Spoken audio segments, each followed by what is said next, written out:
I'm slightly optimistic on it because it does feel like um, uh, the fact that we have so many Arab countries that are coming out in support of this. I feel it's like, okay, we are fucking done with you, Hamas. Like this is a last turn, and I it does feel like we're on the cusp of some kind of I'm not going to suggest like a peace deal of any kind, but like that the war is on the cusp of potentially ending.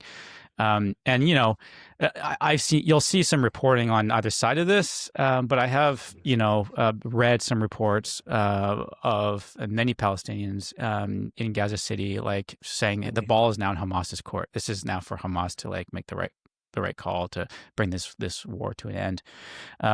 And it actually feels for the first time since October 7th, 2023, that there's a vision of some kind for what comes after the war.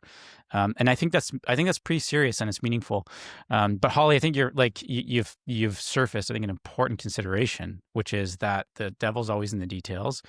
It looks like there's been thought that's put into this, but there's not that much detail on each of those, on functionally how a lot of this kind of stuff is going to work. And, we've had a ceasefire agreed to already in this war, and it fell apart. So it's just so much that could still go wrong, I suppose. And I do think that, if you're Hamas, like you're being told that you have to lay down your weapons, put them beyond use, and also can play no role in the future governance of Gaza or the Palestinian territories.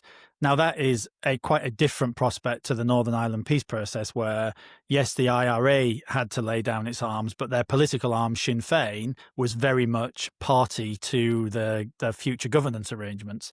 So, I think, and also we're looking at this as rational Westerners, well, fairly rational Westerners, right?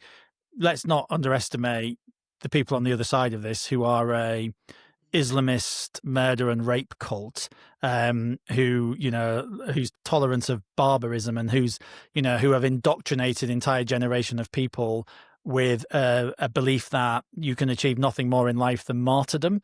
That was never the IRA's position. So I'm optimistic in the sense of it's better than nothing, and I think the conflict does need to come to an end because Israel has pretty much met its military goals.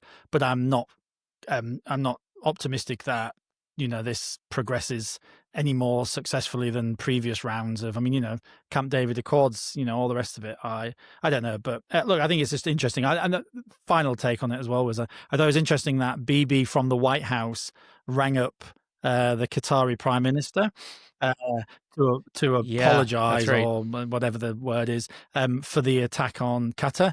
And I kind of like, that strikes me as, it's kind of like, I don't know whether I can just imagine the arm up the back and Trump saying, you got to apologize, because he obviously values the Qatar relationship, does Trump. Now, they did give him a plane, so that's quite important. If someone gave me a 747 or A380, whatever it is, I might be quite amenable to them as well. But he's clearly, the Qataris have got in Trump's ear as well. So, but I just thought that was interesting. There's a bit of a, I think Bibi's had his arm put up his back a bit. So, but if that's what he's got to do to progress in this peace deal, anyway, I I've think talked it's far too much about that, but it is an area, I'm quite passionate, so I do apologize. Well, it's no, it's good. We'll have to. So the ball's in Hamas's court.